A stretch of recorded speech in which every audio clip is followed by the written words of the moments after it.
obrolan Jumat Mubarak. Nah, soal akhlak banyak kita orang persis. yang sudah diberikan dia buat karena kenikmatan contoh Jadi hidupnya itu.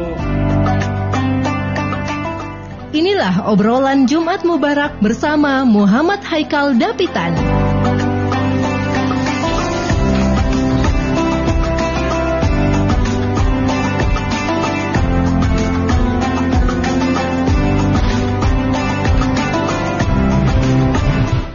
Bismillahirrahmanirrahim. Assalamualaikum warahmatullahi ta'ala wabarakatuh. Waalaikumsalam warahmatullahi wabarakatuh. Alhamdulillahi rabbil alamin. Wassalatu wassalamu ala asrafil anbiya'i wal mursalin Sayyidina wa maulana Muhammadin wa ala alihi wa ashabihi wa man tabi'ahum ihsan ila yaumiddin. Allahumma salli ala Sayyidina Muhammad wa ala ali Sayyidina Muhammad. Rabbi israh li sadri wa yassir li amri wahlul 'uqdatam min lisani yafqahu qawli. Para pendengar, seperti biasanya saya Muhammad Haikal Dapitan akan menyapa ruang dengar Anda selama 1 jam ke depan pada program obrolan Jumat Mubarak hari ini. Dan tak lupa tema yang akan kita diskusikan yaitu identitas budaya dalam ukhuwah Islamiyah. Pertama-tama marilah kita panjatkan puji dan syukur kita ke hadirat Allah Subhanahu wa taala karena atas rahmat nikmat yang telah diberikannya kepada kita semua sehingga pada pagi hari ini kita masih disibukkan dengan aktivitas yang sangat bermanfaat, yaitu berdiskusi, berdialog selama 1 jam ke depan. Insyaallah di Jumat yang penuh berkah ini Allah Subhanahu wa taala masih memberikan kita kesempatan untuk bisa beramal dalam bingkai kebaikan. Salawat beruntaikan salam marilah kita haturkan kepada junjungan Nabi besar kita, dialah Al-Mustafa Rasulullah sallallahu alaihi wasallam. Karena berkat beliau, dakwah beliau, insyaallah hari ini kita bisa masih mengenal apa itu Islam.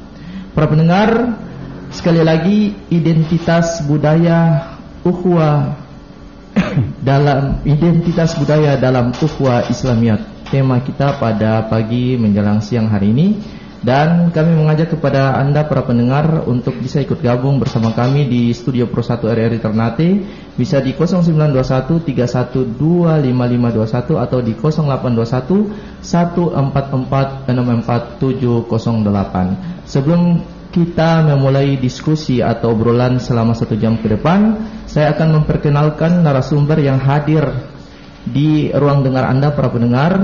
Yang pertama, Bapak Dr. Safruddin Amin, SOS MA. Assalamualaikum Pak Dokter. Waalaikumsalam warahmatullahi wabarakatuh. Beliau ini adalah selaku akademisi Unhair Ternate, betul ya Pak? Ya betul. Ya. Sedikit saya dapat bocoran dari Bapak punya profil, yaitu kalau tidak salah S1-nya jurusan antropologi sosial di Universitas Hasanuddin. Universitas Hasanuddin Ujung Pandang. Ya. Ya. Dan yang kedua S2 antropologi sosial di Monash University. Ya. Dan yang ketiga S3-nya antropologi budaya di UGM. Subhanallah, luar biasa. Mudah-mudahan sebentar ilmu yang beliau berikan kepada kita semua bermanfaat dan insyaallah bisa menjadi ladang diskusi bagi kita semua ya para pendengar. Dan yang kedua yang sudah tidak asing di ruang dengar Anda para pendengar, siapa lagi? Al-Ustazah Haja Radia M. Al-Hadar MPDI. Beliau selaku Ketua Lembaga Dakwah dan Pendidikan Ar-Ridha Maluku Utara. Beliau juga guru saya. Assalamualaikum Tuan Guru, Ustazaku. Waalaikumsalam warahmatullahi wabarakatuh. Sehat? Alhamdulillah. Selalu bercahaya, berkilau seperti insyaallah bulan purnama. Hari ini beliau ini Pak Dokter, walaupun jam berapapun, kapanpun, kalau ini join dengan saya, siap selalu ya Ustaz ya. Selagi masih bisa. Ya. Dalam usia-usia ya seperti kita masuk kepala 7 itu kan memang kesempatan ini Sehat sekali ya. benar-benar dimanfaatkan. Tapi kelihatan bukan kepala 7, masih ya 40-an ke atas. Masya Allah. Dan saya sapa yang ketiga narasumber kita, yaitu Kak Aris Munandar Amal Soleh MSI. Beliau selaku Ketua Remaja Masjid An-Nafi Kelurahan Takoma. Assalamualaikum Kak Aris Munandar. Alhamdulillah. Terima kasih banyak. Dengar-dengar hari ini ada kegiatan di Masjid An-Nafi Takoma ya? Ya, apa itu? Kegiatannya apa? Ini kegiatan biasanya dilakukan di masjid-masjid yang lain. Ini zikir bersama. Insya Allah bagi para pendengar yang ada di rumah dan di mana saja Anda berada, jika ada kesempatan mari kita sebentar ikut zikir bersama di Masjid An-Nafi Kelurahan Takoma ya. Kami mengundang Anda sekalian. Dan yang terakhir yaitu teman atau kerabat saya, adik saya, beliau selaku pengurus di Prima DM Maluku Utara, selaku bidang anggota bidang seni dan budaya, Naimah. Sehat Naimah? Alhamdulillah. Oke, Naimah hari ini akan memandu salawat bersama dengan Ustazah Radia dan kita semua. Dan kepada Naimah kami persilahkan. Silakan Naimah.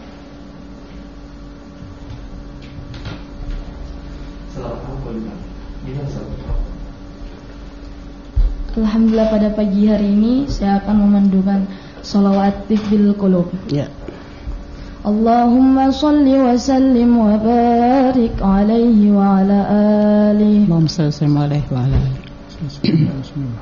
Allahumma salli ala sayyidina Muhammadin bil qulubi wa da'iha wa afiyatil abadan wa shifaiha wa nuril absari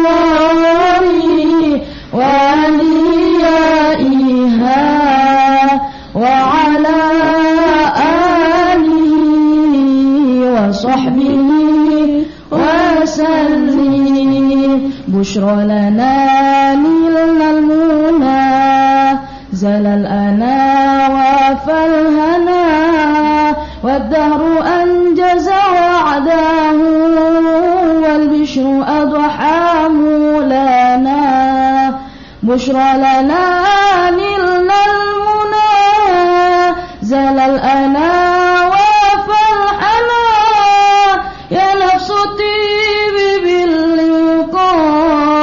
يا عين قري عيونا هذا جمال المصطفى أنواره لاحت لنا اللهم صل على سيدنا محمد بالقلوب ودائها وعافية الأبدان وشفائها ونور الأبصار وأضيائها وعلى آله وصحبه وسلم اللهم صل وسلم وبارك عليه وعلى آله اللهم صل عليه وعلى آله. Subhanallah, tadilah panduan salawat yang dipandu langsung oleh saudari kita semua, yaitu Naimah ZM. Ya, Naimah ini Ustazah, beliau juga punya channel YouTube. Jadi bisa nonton salawat-salawatnya ada juga di Naimah ZM. Jangan lupa like dan subscribe ya. Oke, langsung saja terkait dengan tema kita, identitas budaya dalam ukhuwah Islamiyah. Di sini saya akan mengutip salah satu firman Allah Subhanahu wa taala, yaitu Al-Hujurat ayat 13. Allah Subhanahu wa taala telah berfirman, A'udzubillahi minasyaitonirrajim. Ya ayuhan nasu inna khalaqnakum min dzakari wa untha wa ja'alnakum syu'uban wa qabaila lita'arafu inna akramakum indallahi atqakum innallaha alimun khabir. Wahai manusia, sungguh kami telah menciptakan kamu dari seorang lelaki dan seorang perempuan. Kemudian kami jadikan kamu berbangsa dan bersuku-suku. Terkait dengan firman Allah Subhanahu wa taala ini, bisa kita kutip. Mungkin dari ketiga narasumber akan bisa memberikan penjelasan, atau terlebih dahulu saya persilakan kepada Ustazah Radiat untuk bisa mengupas ayat ini, Al-Hujurat ayat ke-13. Setelah itu akan dipersilakan kepada kedua narasumber untuk memberikan pengantar terkait tema kita, identitas budaya dalam ukhuwah Islamiyah. Silakan. Siapa terlebih dahulu? Ustazah, silakan. Assalamualaikum warahmatullahi wabarakatuh. Waalaikumsalam. Dengan di rumah, alhamdulillah pagi ini kita dalam suasana yang sangat membahagiakan. Tidak terlalu panas juga, sejuk-sejuk saja. Alhamdulillah. Ayat yang firman Allah yang disampaikan tadi, bahwa inna khalaqnakum min dzakari wa untha, dan seterusnya, surah Al-Hujurat. Di sini Allah Subhanahu wa taala menyampaikan kepada kita bahwa sesungguhnya kita manusia ini harus ada ta'aruf, artinya saling mengenal antara orang mukmin, ya. Jadi ta'arafu dalam bentuk jama', kan, seperti itu. Ta'arafu untuk apa? Kita bisa tahu dia dari suku mana, dari bangsa apa. Tapi sesungguhnya Islam itu adalah satu. Innamal mu'minuna ikhwah. Bahwa sesungguhnya orang mukmin itu bersaudara, ya. Apakah dia berkulit putih, berkulit berwarna, kulit hitam, dan lain-lain. Tapi sesungguhnya jika bendera Islam, intinya bahwa kalau dia seiman, maka itu adalah saudara. Ketika kita berada misalnya setiap tahun, ya, kita haji atau umroh, ya, di sana dari suku bangsa apapun ada. Ketika, karena memang saya sendiri biasanya kalau sebelum COVID itu kadang setahun 2 kali 3 kali umrohnya, ya. Itu subhanallah, apalagi kalau dalam bulan Ramadan itu dibagi-bagi. Jadi kita kalau bulan Ramadan itu, kalau buka misalnya di Masjidil Haram atau Masjid Nabawi, itu tidak perlu bawa bekal dari hotel, karena sebentar nanti itu kita dibagi-bagi.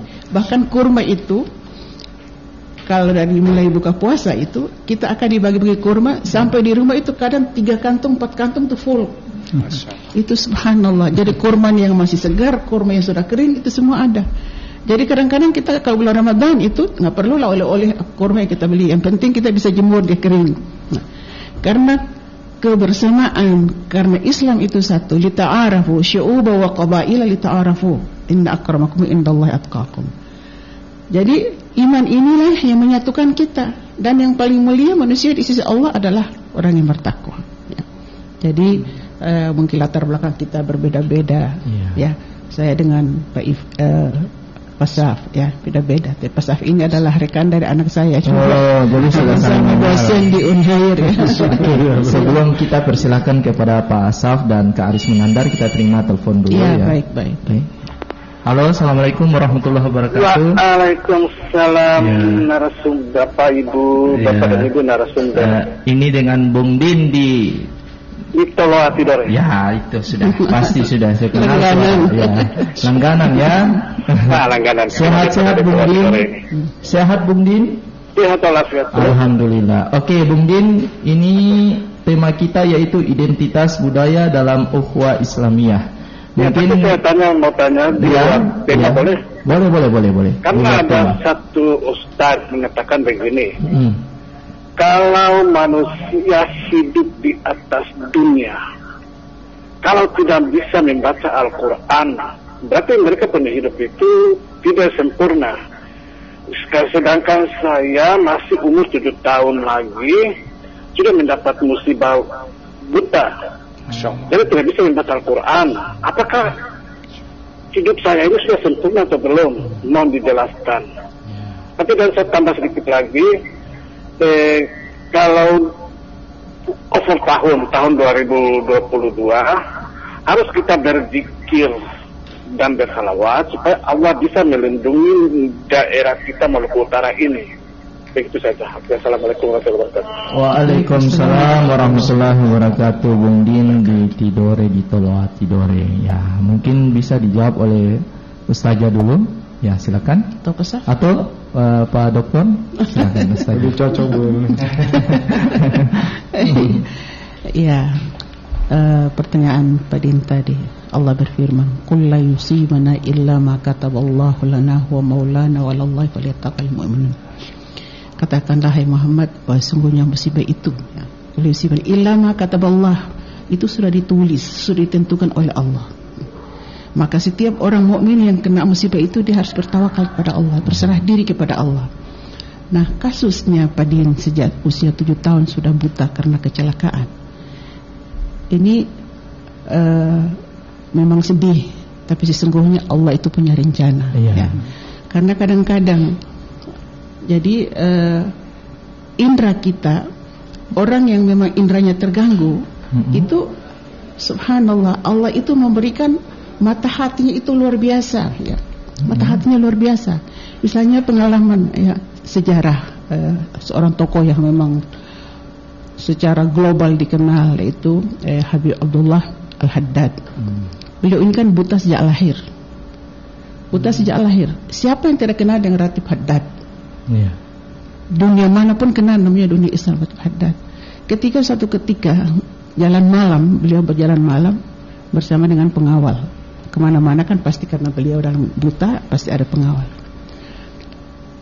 Ketika berjalan, si murid yang tuntun beliau itu dia tidak lihat kalau ada batu di depan, tapi justru yang gurunya Habib Abdullah ini mengatakan, hati-hati di depan ada batu.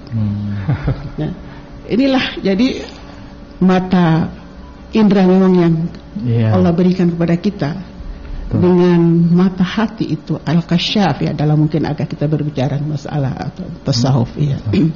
Itu mata hati itu lebih terang sebenarnya. Jadi kalau memang Pak Adin misalnya dalam keadaan buta, tapi sesungguhnya hatinya kan tidak buta, insya Allah. Dan pasti Pak Adin pasti menghafal. Minimal kita itu kan dalam sholat itu kan, la sholata liman lam yaqra' bi fatihatil kitab. Tidak dihitung sholat kalau dia tidak membaca surah Al-Fatihah.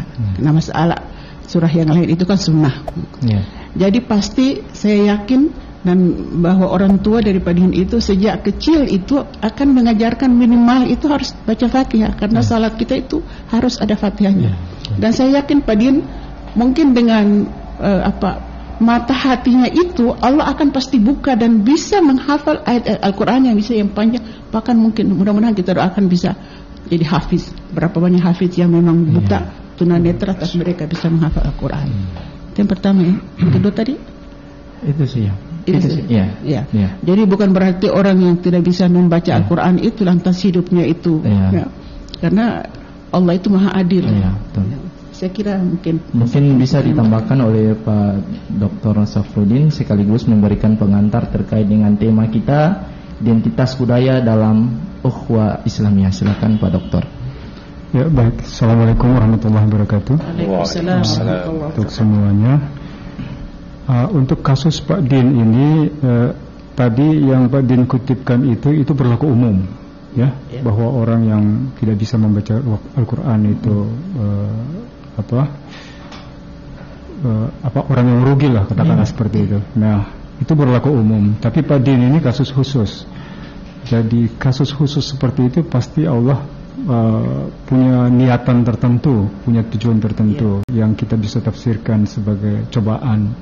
Nah, kalau Pak Din bisa bersabar dan kemudian ini perspektif agama ya, kalau Pak Din bisa bersabar dan kemudian berusaha untuk mendengarkan dan lama-lama menghafal, capaian Pak Din itu akan jauh lebih berarti, lebih bernilai di mata Allah dibanding orang-orang normal yang bisa membaca. Karena ada usaha, ada jihad luar biasa di situ. Jadi jangan bersedih Pak Din. Itu apa yang tadi yang Pak Din kutip itu berlaku umum, dan Pak Din memiliki kasus spesial dan bisa bisa bernilai besar di mata Allah karena ada kekhususan Pak Din. Yang penting bisa bersabar dan bisa berusaha untuk mendengarkan dan menghafal yang bisa dihafal, ya. Saya kira itu. Saya bisa masuk ke silakan. Bidang identitas budaya. Ya. Jadi identitas itu memang apa ya? Allah mengatakan dijadikan berbangsa-bangsa, ya. Iya. Jadi memang ada pengakuan Allah atau memang Allah yang menciptakan bahwa ada orang manusia ini berbangsa-bangsa. Bangsa ini bisa diartikan sebagai negara, bisa diartikan sebagai ras. Jadi ada orang kulit hitam, kulit putih, ras Kaukasoid, Mongoloid, kayak orang Cina dan sebagainya, itu yang sipit-sipit. Kaukasoid seperti di Eropa sana yang mata biru dan sebagainya. Kita yang di Asia juga beda, yang Indonesia saja yang sama-sama dengan dengan Arab juga beda-beda, ya. Ada perbedaan walaupun sama-sama Asia.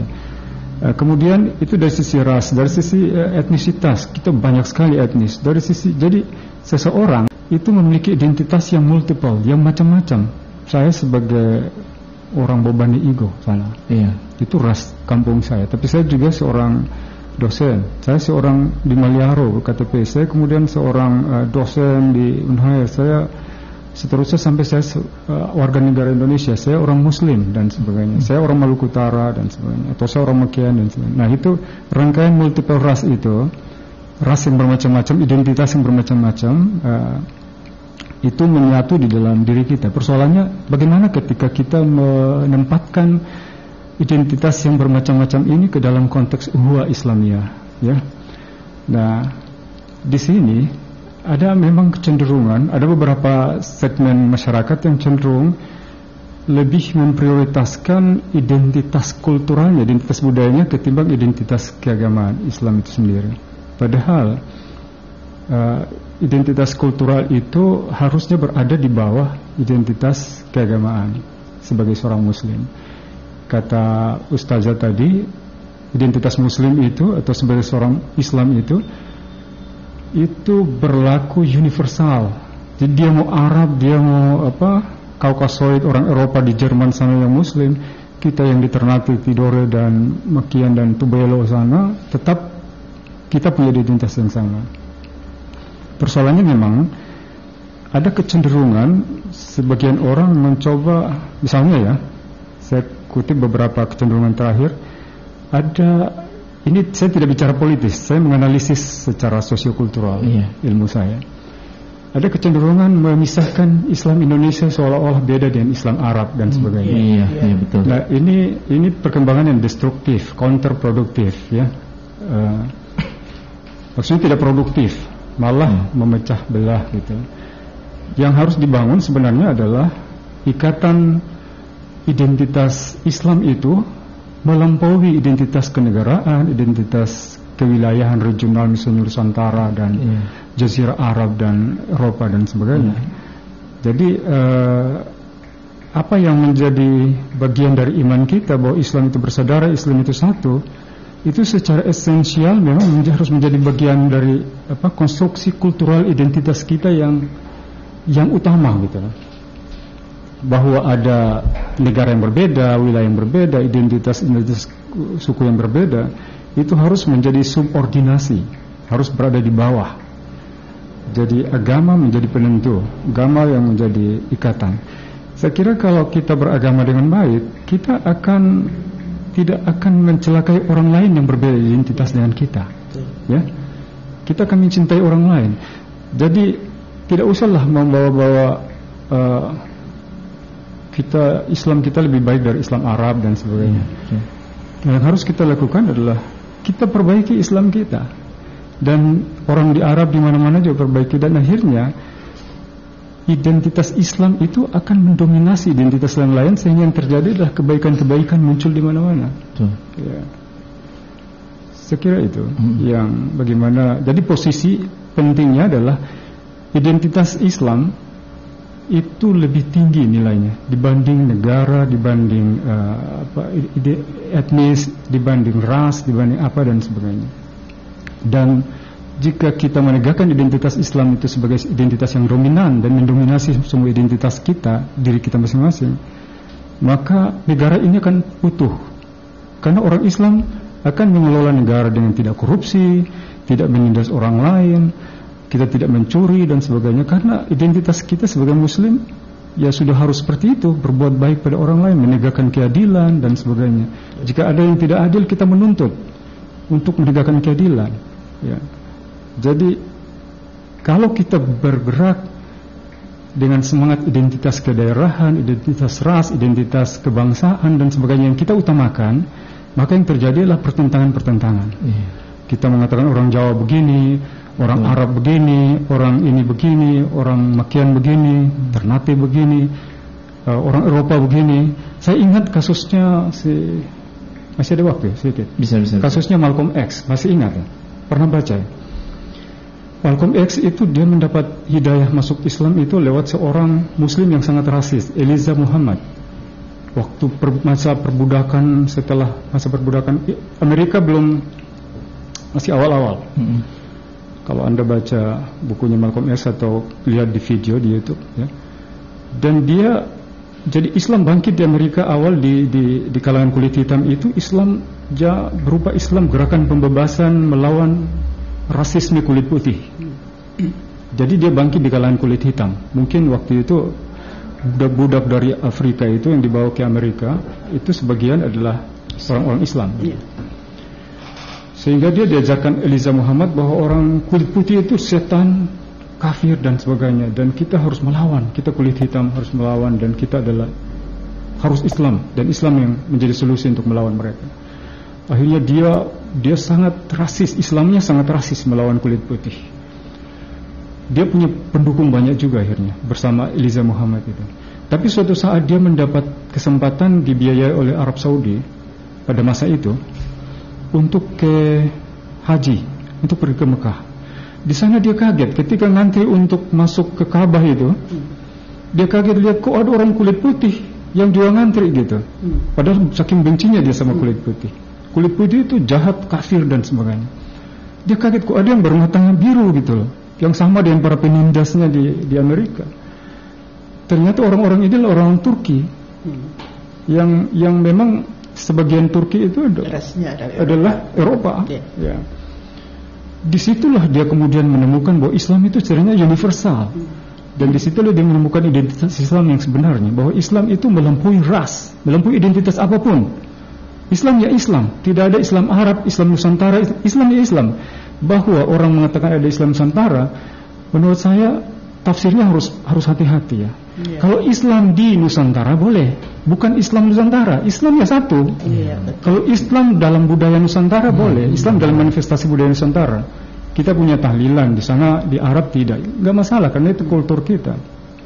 Tapi jangan semangat kita memberi label identitas baru itu adalah semangat pemecah belah, seolah-olah identitas kita beda dong dengan orang mereka. Kita ini Islam kita lebih baik dari mereka karena mereka banyak teroris, perpecahan dan sebagainya. Itu berarti melihat Islam dan empirisnya Islam itu kacau. Tidak membedakan tentang Islam sebagai Islam dan manifestasi sosial Islam itu. Ya, jadi ajaran Islam dan orang Islam punya kelakuan kan beda, dua hal yang berbeda. Jadi menurut saya bicara terlalu banyak luas, tapi maksud saya bahwa Islam adalah identitas yang melampaui batas-batas kultural, identitas kultural apapun. Dan jika kita memegang Islam sebagai identitas kultural kita yang dominan, identitas budaya yang dominan, yang mewarnai semua identitas kita, maka saya orang Bobani Igo, dosen yang bertanggung jawab mengajar anak-anak, membimbing mereka, kemudian memperlakukan mahasiswa yang Muslim dan Kristen memperlakukan secara adil dan sebagainya, tidak korupsi dan sebagainya, mencintai negara ini dan sebagainya. Itu semua dilakukan karena saya Islam. Ibarat saya menerima Pancasila karena saya Muslim. Saya Islam. Identitas saya yang memungkinkan saya menerima Pancasila, menerima keragaman kita, membangun bangsa ini dengan baik. Bukan karena Pancasila membuat saya tidak. Menurut saya Pancasila, ini saya. Pancasila berada di bawah Islam.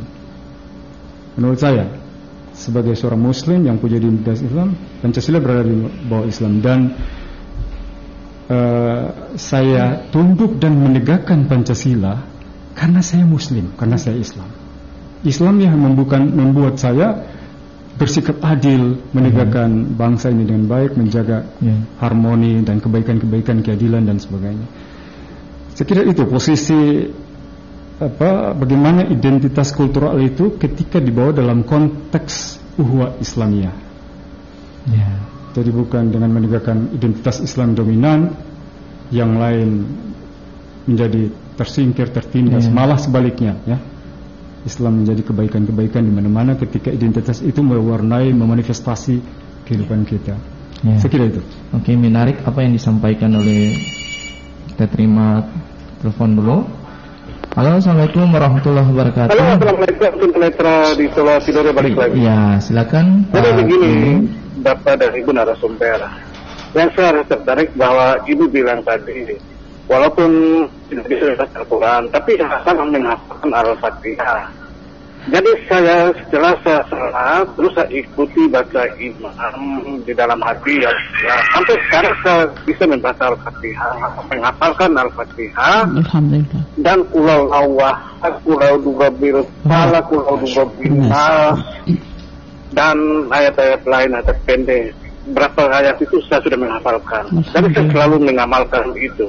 Itu bagaimana dengan kehidupan saya, Ibu Ustazah dan Ustazah. Assalamualaikum warahmatullahi wabarakatuh. Waalaikumsalam warahmatullahi wabarakatuh. Sebelum saya persilakan Ustazah untuk menanggapi pertanyaan dari Bung Din, saya persilakan kepada Kak Aris Munandar dulu ya. Menanggapi tadi. Iya, bisa. Ya, silakan. Alhamdulillah. Terima kasih. Mungkin sebelumnya yang saya hormati mungkin Ibu Ustazah, Pak dosen saya, Pak Dokter.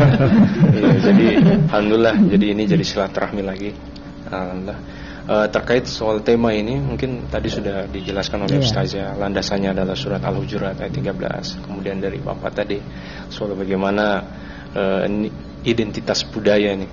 Jadi saya sempat belajar dulu di sastra tuh, mata kuliah cross culture understanding. Jadi kalau saya bawa ke dalam tema ini, sebenarnya pentingnya tadi landasannya tetap keimanan. Jadi karena kita dalam satu keimanan, sebagaimana dalam surat Al-Hujurat tadi, jadi tanggung jawab kita adalah ta'aruf, saling mengenal, saling memahami satu sama lain. Kemudian kita bawa dalam konteks takwa. Nah, saya sempat baca itu At-Tubari rahimahullah sampaikan takwa ini apa? Orang yang taat pada Allah dan orang yang menjauhi larangannya Allah. Jadi otomatis bagaimana kita menjawab identitas budaya kita dalam uhwah Islamiyah, tentunya kita tahu dulu memahami bahwa landasan keimanan kita apa, kemudian tanggung jawab kita apa, tugas kita apa. Maka konteks bagaimana identitas budaya dalam uhwah Islamiyah ini tidak jadi persoalan lagi, tidak akan ada perdebatan gitu. Tapi tadi kita tidak memungkiri apabila ada muncul konflik batin, mungkin perdebatan lisan. Tapi ini tetap ini bisa jadi manusiawi karena hari ini kita lahir dengan kondisi keluarga berbeda, kemudian dengan suku dan ras berbeda, apalagi sudah negara berbeda, tentu akan punya pandangan berbeda. Nah, ini dengan keilmuan tadi cross culture understanding ini, pemahaman lintas budaya ini, saya pikir ini juga jadi penting untuk bagaimana mungkin dalam konteks keagamaan juga ada juga. Kenapa? Karena hari ini orang bicara identitas budaya tapi belum tentu paham budayanya. Nah, kadang-kala ya saya contohkan, saya lah lahir di Papua ngaku orang Makeang, tapi tertawa bahasa Makeang. Nah, ini juga lucu. Jadi apa yang dinamakan identitas budaya ini juga harus nampak wujudnya apa ya. Entah dia lahir di sana punya KTP, ya kan Pak? Jadi kurang lebih seperti itu. Jadi untuk bagaimana kita membangun kesadaran identitas budaya dalam uhwah Islamiyah, tentunya kita harus yakin dulu keimanan kita ini satu. Kemudian yang kedua, kita bawa tugas kita adalah bagaimana ta'aruf, saling mengenal satu sama lain, entah dari keluarga dari mana. Kemudian ya tadi kita harus mengambil contoh-contoh orang-orang yang sukses, para sahabat. Bahkan saya sempat dengar para sahabat ini 124.000 karakternya berbeda, dari bani-bani yang berbeda, tapi bagaimana bisa dihimpun oleh Rasulullah satu orang. Masya Allah, ini luar biasa. Jadi suri tauladan kita Rasulullah ini sudah jadi contoh yang konkret dan komplit lah. Tetapi lagi-lagi bagaimana dalam sisi pengetahuan hari ini, perkembangannya, tanggung jawabnya, apalagi kalau remaja kita, pemuda kita nih, milenial lah bahasanya. Dalam hadis Nabi dikatakan asyababu syubatun minal junni, usia muda ini adalah salah satu cabang dari kegilaan. Jadi terkadang mereka salah mengarahkan kesukaan mereka ke populeran mereka hari ini, mereka bawa dalam hal-hal yang tidak positif, yang sebenarnya di agama diarahkan untuk kebaikan, keilmuan juga kebaikan. Seperti itu. Jadi kemudian mungkin menanggapi pertanyaan dari Bapak tadi, saya pikir Pak mungkin sudah sangat jelas dari Ibu. Jadi kalau kekurangan yang hari ini indera kita, saya juga sempat dapat ada satu Bapak itu susah mendengar, tapi di waktu usia senjanya. Nah, dia baru awal-awal mau belajar Al-Quran, jadi kesulitan juga yang orang tuli. Dia bilang, waduh saya lebih mending mendengar. Saya bilang, lebih penting mana, hati apa telinga? Saya bilang, karena hari ini orang yang punya ini, tapi kalau hatinya tidak punya landasan keimanan yang sangat baik, tentu akan tidak mau belajar juga gitu. Jadi tergantung niatnya. Kita lanjutkan, kita terima telepon dulu. Halo, assalamualaikum warahmatullahi wabarakatuh. Waalaikumsalam warahmatullahi wabarakatuh. Iya, dengan siapa Pak? Dengan Tahir di Susupu. Oh, Pak Tahir di Susupu. Ya. Sehat Pak Tahir? Alhamdulillah. Alhamdulillah. Kalau status Pak Jaya sehat ya? Sehat semua. Alhamdulillah. Iya, ini tema kita identitas budaya dalam ukhuwah Islamiyah. Mungkin ingin bertanya di tema atau di luar tema, silakan. Iya, saya bertanya sedikit, masukan sedikit tentang tadi tentang Islam dan Islam saling berdebat. Ya. Sebenarnya kalau cerita tentang Islam, nanti dari saya nanti baru Ustaz luruskan. Kalau Islam ini kan 5 waktu, sedangkan dia Islam, sedangkan suara azan di sana, yang sebagian sholat, yang sebagian masih di rumah berjalan ke sana, berjalan kemari. Itu yang terjadi berdebat masalah Islam. Islam sana, Islam sini. Padahal faktor karena berbeda pendapat saja. Biar tidak sholat, asal jaga hati, yang saya dapat. Biar tidak suka lagi penting baik sama orang. Sholat itu cuma syariat aja gitu.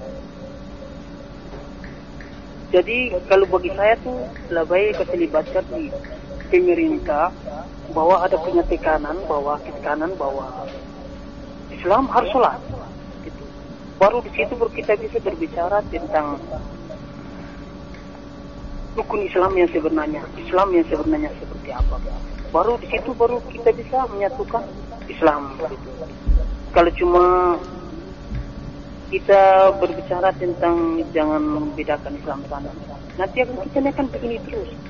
Kenyataan masjid-masjid di kota mungkin kurang nampak karena banyak orang. Tapi kalau di desa itu kenyataan yang di dalam masjid dan di luar masjid itu lebih banyak dari di luar lebih banyak daripada di dalam. Itu faktor apa? Itu saja dari saya kembalikan nanti baru kita. Iya. Terima kasih. Assalamualaikum.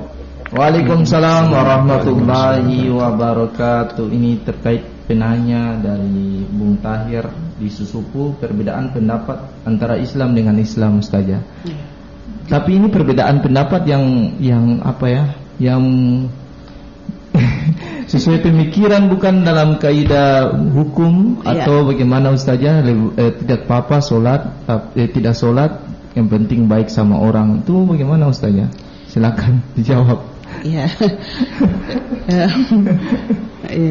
Ini hampir setiap hari ketika saya menghadapi majelis taklim, ibu-ibu seperti itu juga ada timbul pertanyaan, Ustazah, Dalam bilang kata biut antara sambayan antara apa yang penting baik dengan hati bersih ini orang. Syarat salat itu kan ada. Jadi bagaimana mau salat? Sedangkan ada syarat sahnya salat itu kan pasti ada kan? Iya. Bagaimana cuma duduk-duduk sebisa. Jadi kalau dulu ya ada pernah terjadi dulu sabia tagi-tagi, tego-tego misabia tagi-tagi. Itu dia, hotu-hotu misabia. Kalau saya melihat sebenarnya ini salah kaprah, ya kan? Iya.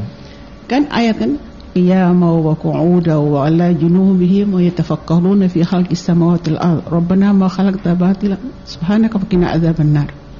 Ya Allah berfirman kan seperti itu. Qiyama wa qu'udan, ya, artinya zikirlah kepada Allah dalam keadaan Anda berdiri, qu'udan duduk, wa ala junubihim ketika berbaring, wa yatafakkaruna fi khalqis samawati wal ard, rabbana ma khalaqta hadza batilan, seterusnya. Ini sebenarnya salah kaprah. Yang dimaksud oleh Allah Subhanahu wa taala, artinya salat itu, kita salat berdiri itu kan sunnah. Kalau mampu berdiri, kalau tidak bisa mampu berdiri duduk. Tidak bisa duduk berarti kan baring. Kalau baring juga sudah tidak bisa berarti innalillahi wa inna ilaihi rajiun. Itu sudah jelas kan seperti itu. Hanya kadang-kadang salah kaprah. Yang dulu memang pernah terjadi itu sampai heboh kan waktu tahun-tahun. Mungkin ya belum lahir juga mungkin ya. Itu sampai bawa ke ranah hukum ya seperti itu. Tapi sebenarnya itu. Jadi kalau memang orang yang tidak sholat kemudian dia mengatakan bahwa sudah duduk-duduk boleh, tiga-tiga boleh, artinya orang maksudnya kan cuma duduk ketika diajak misalnya, apalagi lebih banyak ini kan saya memang hampir setiap saat itu dengan ibu-ibu kan misalnya. Ibu-ibu ini ketika ada lilian, ada orang meninggal, cipo gantung dulu, nanti selesai dina baru sembahyang lagi. Begitu juga orang kawin, baku tolong 3 hari 4 hari baru sholat lagi. Saya bilang itu sampai ketika kita disuruh berdiri, kalau berdiri tidak mampu berarti duduk tidak mampu berbaring. Itu Allah sudah memberikan keringanan sedemikian rupa. Kenapa sudah seperti itu juga kita orang masih juga tidak mau mengerjakan? Padahal kan salat inilah yang nanti mendobrak ya ibadat ketika di akhirat itu kita orang punya amalan apapun, mau 40 kali mau pergi haji atau umroh, mau sedekah, mau bangun masjid, mau bangun apapun, yang pertama kali diperiksa oleh Allah adalah salat kita. Kalau salat kita itu lolos, ibarat tembok yang begitu keras ditabrak oleh salat, ketika sudah lolos berarti apa yang ada itu mengalir semua. Jadi kalau salat kita juga tidak lolos, bagaimana mau harap kita punya mengaji, tiap hari kita khatam Al-Quran misalnya, 1 hari ada seminggu khatam Quran, sebulan khatam Quran, itu semua kan percuma kalau tanpa salat. Karena memang salat inilah yang sangat diminta oleh Allah SWT untuk kita pertanggungjawabkan di hadapan Allah SWT sebelum yang lain-lain. Ya, jadi memang kalau betul tadi yang disampaikan oleh Pak siapa tadi yang sesepuh tadi, ya memang kalau di ketompe kampung-kampung kan pasti terasa ya. Kalau kota begini kan memang karena aktivitas tidak pernah berhenti, maka kurang terasa orang yang sholat, orang perlu lagi siapa yang mau sholat, yang penting kan. Tapi kalau memang di desa itu sangat terasa, karena waktunya sholat ini kan seharusnya kan bareng-bareng, semua yang ada itu harus menuju ke masjid. Jadi ketika ada yang tidak ke masjid itu memang menjadi permasalahan. Dan inilah yang kita hadapi dimanapun, turun kemana-mana. Maka saya sering begini, Pak, sebenarnya kita ustaz ini yang berdakwah di kota ini nih berhenti sudah, coba turun. Sebenarnya saya terakhir ini pergi pula itu kurang lebih 800 kilo di desa Maidi, 400 kurang lebih ya jadi PP itu sekitar itu dalam usia yang memang, tapi alhamdulillah diberikan kekuatan oleh Allah ya. Tapi memang punya kebahagiaan luar biasa ketika kita turun, karena ini makanan rohani yang kita bawa. Masya Allah. Dan kemana-mana, ke Obi pernah juga seperti itu. Selama 3 hari itu, bangun pagi jam 7 semua sudah hadir ibu-ibu. Itu sampai salat zuhur. Sore juga begitu menjelang maghrib jam 5 semua sudah hadir. Sepertinya tidak puas-puas. Maka saya kadang bingung, saya bilang, saya pengen supaya kita ini coba bareng-bareng turun, membentuk satu kelompok dan membagi-bagi ke utara, ke selatan, kemana, menggempur ini yang desa-desa yang masih membutuhkan kita. Kalau kita di sini ini kan ceramah di sana, ceramah di sini, tapi seperti kira harus kita merubah pola dakwah kita ini, kita harus rubah dengan cara apa? Mungkin kita bersinergi dengan misalnya kanwil agama yang memang kemudian Pemda misalnya. Jadi kalau tidak seperti ini ya kita koor di mana-mana pun saya kira sama saja hasilnya. Iya, betul itu Ustaz ya. Mudah-mudahan terjawab ya, Bung Tahir di Susupu. Saya ingin bertanya kepada Pak Doktor, bagaimana caranya mempererat ukhuwah Islamiyah yang harus diselaraskan dengan perbedaan budaya yang beraneka macam. Ini kayaknya Pak Doktor punya bidang ini. Jadi Islam itu juga kan identitas, identitas budaya juga. Dalam arti budaya itu maksudnya apa yang kita fahami, kita rasakan, kita praktekkan. Dan Islam itu apa yang kita fahami, kita rasakan, kita praktekkan. Jadi dia juga menjadi bagian identitas budaya kita. Bagaimana menyelaraskan? Pertama, kita harus tahu bahwa identitas-identitas kita yang lain ini hanya bersifat horizontal. Dia hanya saya, Safruddin Amin, orang Bubani Igo, ada keluarga makiannya, kemudian jadi dosen, tinggal di Maliaro, warga Maliaro, dan selanjutnya itu dimensinya horizontal doang, hanya horizontal saja, hanya melintang saja kiri kanan. Dia tidak punya dimensi vertikal ke Allah. Satu-satunya identitas yang punya dimensi vertikal itu adalah Islam. Jadi dia selain punya dimensi horizontal, dia juga punya dimensi vertikal. Nah, yang kita bawa nanti adalah dimensi vertikalnya. Kita bawa itu. Jadi Islam itu harus kita jadikan sebagai pegangan untuk mengelola identitas-identitas kita yang lain. Identitas pribadi, identitas kelompok, identitas di kantor, identitas di tempat kerja, identitas macam-macam. Harus kita kelola berbasis pada identitas kita sebagai Islam. Makanya tadi saya katakan Islam itu bukan sekedar agama, dia juga inspirasi kebudayaan. Jadi bagaimana budaya? Jadi bukan Islam menyesuaikan diri dengan budaya. Itu sudah zaman Wali Songo itu sebenarnya. Itu sudah maksud saya sudah oke, kita terima pada tahap-tahap awal itu. Tapi sudah waktunya kita menjadikan Islam sebagai kebudayaan. Jadi bagaimana Islam menjadi inspirasi kita berpikir, merasa, dan berperilaku dalam kehidupan sosial budaya kita, kehidupan politik kita, ekonomi kita, dan sebagainya. Jadi Islam menjadi identitas budaya, dan karena dia identitas budaya, dia menjadi praktek kebudayaan kita.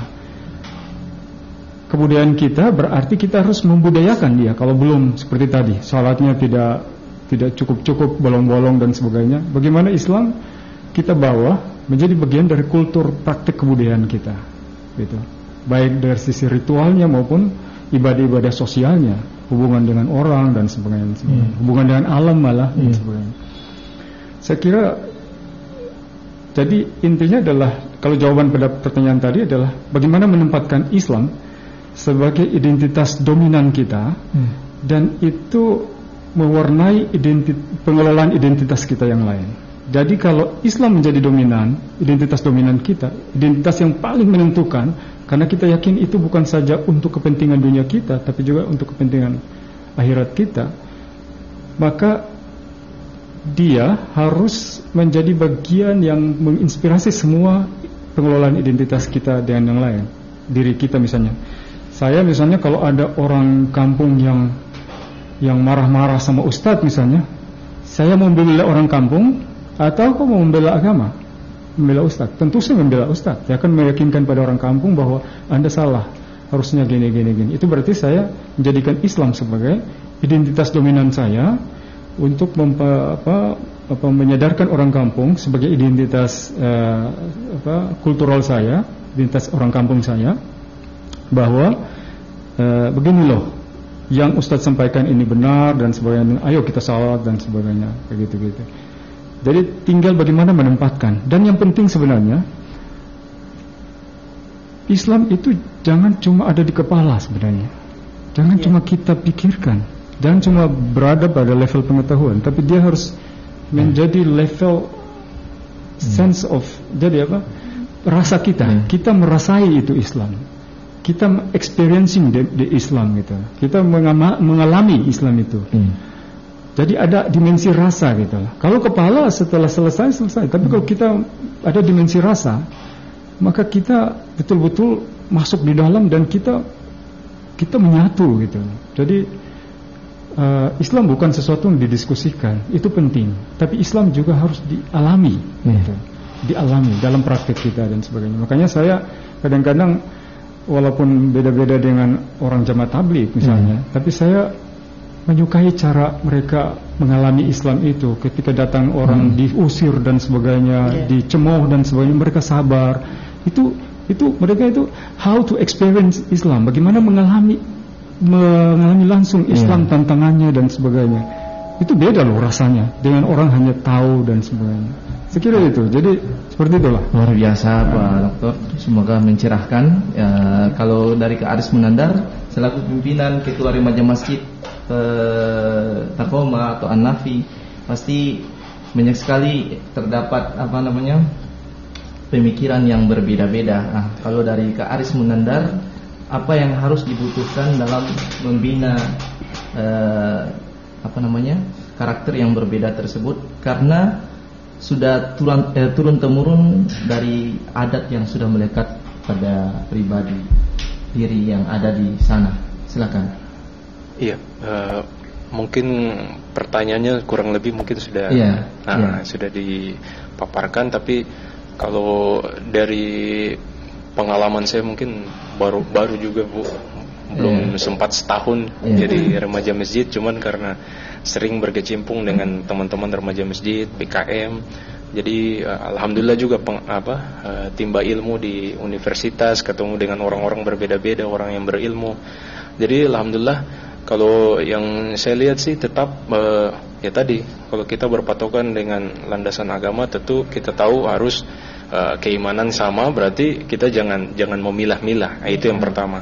Tapi tidak bisa kita pungkiri bahwa orang yang lahir dengan ekonomi yang berbeda, ini yang terkadang kalau di kelurahan di Taqoma ini kan karena Ternate Tengah. Ini dari mana semua kumpul semua. Jadi saking kompleksnya orang-orang yang ada di sana, keilmuan, pemikirannya yang beda-beda. Jadi itu dia. Jadi itu jadi mixing, pencampuran dari budaya dari kota ke desa, dari desa ke kota, itu masuk semua di Taqoma. Yang saya lihat sih, tapi sisi positifnya itu pemikirannya terbuka, wawasannya terbuka. Sekalipun perbedaannya tapi tetap nampak. Entah dari segi profesinya, kemudian duduk bicara tetap ada ego profesinya, ego pendidikannya dengan ini. Tapi mereka masih mau bicara dengan akal yang baik, maksudnya dengan cara yang baik, bagaimana bertutur kata. Ya mungkin itu yang jadi positifnya di situ. Tapi ya kita tidak bisa memungkiri bahwa perbedaan tetap harus ada.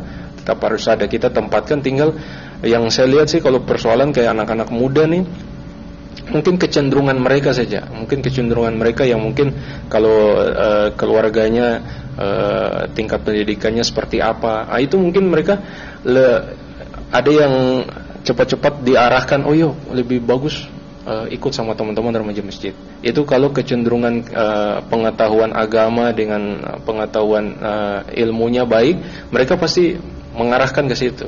Tapi kalaupun tidak, mereka juga tidak melarang, tapi ya kalau bisa ya jangan sering-sering begitu.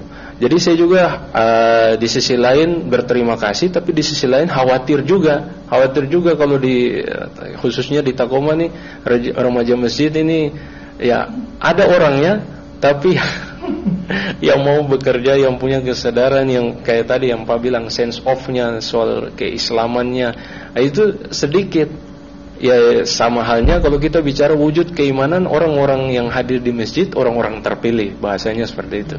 Tapi kalau untuk mau action di lapangan, ya mungkin bisa dibilang nantilah ada momen-momen tertentu baru orang-orang tertentu pun muncul di situ. Jadi ya terkait soal itu mungkin ya pengalaman saya sih ya tetap kita harus kembalikan dulu. Kalau hari ini kita bicara landasan kita keimanan, berarti kita harus pikir bahwa hari ini kita hadir, tetap kita tidak bisa bilang bahwa saya akan sama dengan saudara-saudara saya yang ada di kampung. Tapi bagaimana kita duduk sama-sama, kita memecahkan masalah yang mungkin saya punya masalah berbeda, tapi dengan teman-teman yang berbeda pun bisa kita sharing gitu, sharing. Jadi bisa jadi solusi yang kita berbagi di dalam ukhuwah Islamiyah tadi. Jadi kalau dalam Remas banyak tuh teman-teman, mungkin ada yang belajarnya di Mahat, di mana. Dari segi keilmuan saya udah beda. Apalagi kalau pemahaman Islam, tentunya ada juga, tapi alhamdulillah kami masih mau bisa berbagi gitu. Itu niat baiknya alhamdulillah masih tersampaikan. Oke, terima kasih Kak Aris Munandar. Tak terasa sudah 1 jam kita obrolan, tak terasa sekali ya. Mungkin Ustazah kita kapan-kapan kita akan mampir di Rembanya Masjid An-Nafi Takoma untuk melakukan safari di sana ya Ustazah, karena sering kita lakukan sepekan sekali. Mungkin kalau di Ahad ini di mana begitu saja? Ada kalau di sana juga boleh. Boleh juga. Nanti kita agendakan Ustazah ya. Insyaallah. Oke. Saya minta kesimpulan atau closing statement terakhir dari ketiga narasumber, sekaligus karena hari ini juga kita akan menutup tahun baru dari 2021 ke 2022. Mungkin ada harapan-harapan yang akan disampaikan kepada ketiga narasumber. Saya persilakan kepada Ustazah Radia terlebih dahulu, beberapa kata yang akan disampaikan. Silakan. Ya, kita berbicara tentang remaja tadi. Ya. Saya teringat salah satu penyair Arab berkata, "Ta'allam ya fata, wal-'udu ratbun wa jismuka lain." Belajar wahai pemuda, wal-'udu ratbun wa jismuka lain. Pikiranmu masih jernih, wa jismuka lain, dan tubuhmu, ragamu masih lincah. Kadang-kadang kita orang artinya ini pepatah Arab ini luar biasa ya. Kita mendengar sepintas seperti biasa saja, tapi sesungguhnya ini ada satu pesan ya, bahwa kepada orang tua, bahwa ketiga anak yang baru tumbuh ya, lingkungan yang membesarkan, inilah yang menentukan nanti bagaimana anak ini ketika dia akan berada di publik. Jadi memang pesannya sangat sederhana, tapi memang luar biasa. Saya kira ini memang kalau diolah oleh Pak Doktor ini luar biasa ini. Saya kira ya mudah-mudahan ya, kita berharap. Saya ditelepon dari mana-mana, ini mau masuk Ustazah, ini mau masuk tahun baru Hijriah, ini kira-kira zikir apa yang kita bisa supaya kita kalau orang tua-tua kita baca-baca. Saya bilang tidak ada satu syara atau tidak ada satu nas yang mengatakan bahwa tahun baru Hijriah itu punya zikir khusus. Adanya pesan-pesan ulama, pesan Rasulullah SAW ketika tahun baru Hijriah itu beralih dari tahun lama ke tahun yang baru, itulah ada zikir-zikir tertentu. Ya, tapi kalau daripada ketemu dengar petasan sana sini, saya bilang sudah baca Yasin, minta dengan niat minta kepada Allah, mudah-mudahan berkahnya Yasin ini tahun yang akan datang ini, insya Allah Allah angkat semua bala, Allah akan memberikan kehidupan yang lebih bagus. Kemudian baca salawat Maria dengan niat-niat tertentu. Ya, saya kira demikian. Terima kasih Ustazah Radia. Kepada Pak Dr. Safruddin, silakan di statementnya. Pertama saya mau katakan bahwa ada contoh ukhuwah yang bagus itu di MUI saat ini. Di MUI itu kelompok-kelompok Islam, organisasi Islam berbeda-beda, tapi mereka menyatu. Dan termasuk wakil ketua MUI Maluku Utara. Jadi itu format yang sangat bagus. Di sana ada macam-macam ormas Islam dan mereka menyatu melahirkan keputusan-keputusan fatwa-fatwa dan saling mendukung, dan itu bagus sekali. Harusnya seperti itu kita di masyarakat ya, seperti itu. Yang kedua, saya ingin berpesan aja ke generasi muda. Saya tahun 1995 saya selesai di Unhas. Di Unhas itu 95 S1. Saya kan ngajar di Visipol Unhas juga. Di Visip Unhas itu di Fakultas Ilmu Sosial sebelum selesai sampai selesai. Sekitar 2 tahun saya ngajar, tidak ada pengangkatan. sebelum waktu mahasiswa juga saya sudah ikut. Waktu itu masih bisa mahasiswa senior ngajar di kelas. Tapi selesai 2 tahun belum pengangkatan. Saya bingung juga. Sebagai anak kos miskin juga karena perantau di sana. Terus saya pulang.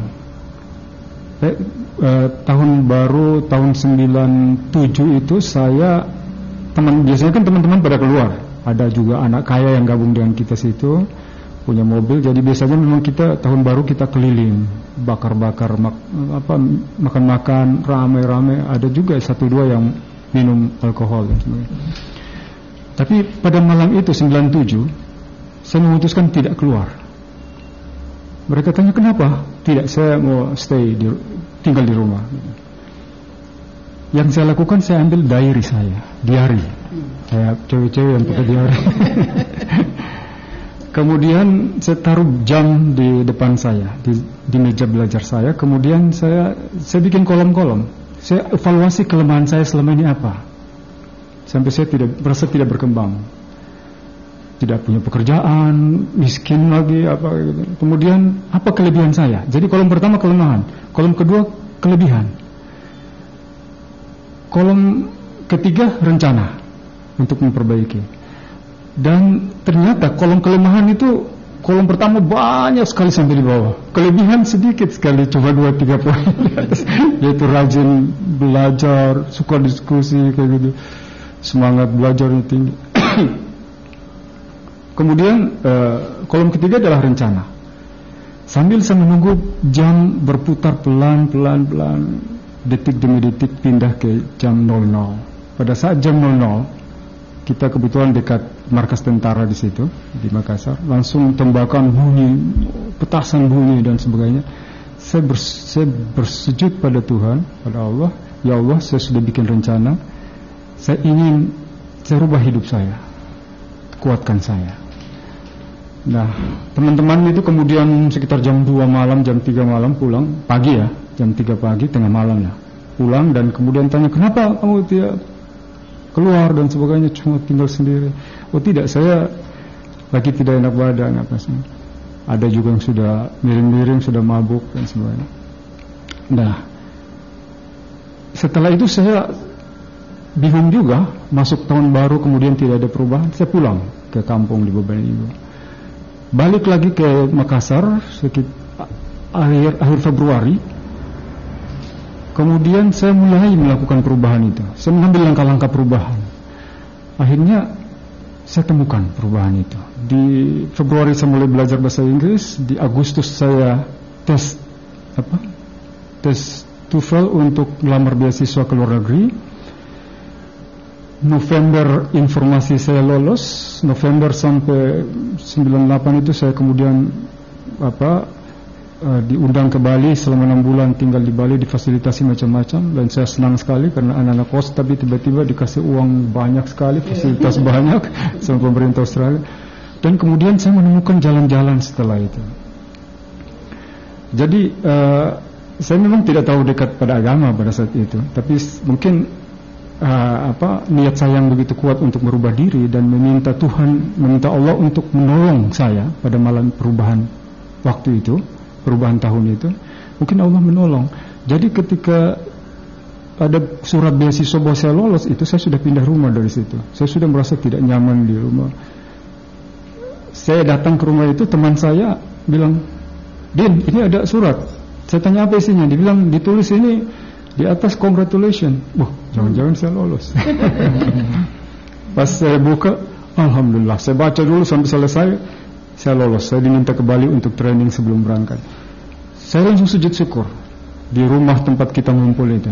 Pada saat saya sujud syukur, saya kan belum pernah tahu apa itu sujud syukur. Jadi saya sujud saja. Setelah bangun dari sujud, saya pakai tahiyat, salam kiri, salam kanan. Karena saya belum tahu. Nah, setelah itu saya mulai salat dan sebagainya. Dan teman-teman yang satu yang tidak salat-salat juga ikut salat maghrib. Tapi mereka tidak bertahan lama, kembali ke kehidupan normal. Maksud saya gini, untuk teman-teman anak muda ya, kalau punya ini momen seperti itulah, momen di mana kita refleksi diri, evaluasi diri, kelemahan, kelebihan, dan dituliskan, rencananya dituliskan, dan memohon pada Allah supaya dikuatkan untuk menjalani itu. Dan insya Allah membuka jalan itu. Saya kira itu pesan saya. Oke, terima kasih Pak Dokter, sangat menginspiratif sekali bagi kami generasi muda. Dan terakhir Kak Aris Munandar, silakan. Ya, singkat saja, mungkin dalam hadis Nabi, innallaha yanzuru ila suwarikum wa amwalikum walakin yanzuru ila qulubikum wa a'malikum.